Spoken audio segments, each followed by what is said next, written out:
Hello everyone, and welcome back. In today's video, I'm going to show you how to create topics in Google Classroom step by step.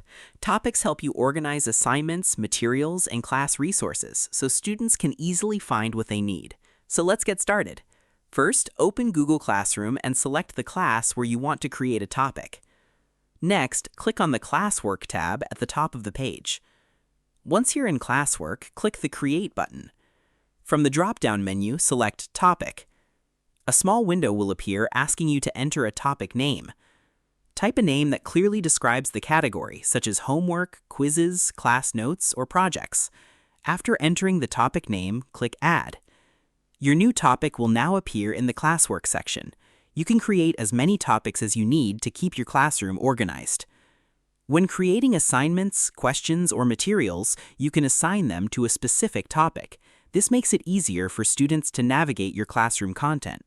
And that's it. You've successfully created a topic in Google Classroom. Thanks for watching this video. If you found this tutorial helpful, don't forget to like, subscribe, and turn on notifications for more Google Classroom tutorials and tips. See you in the next video.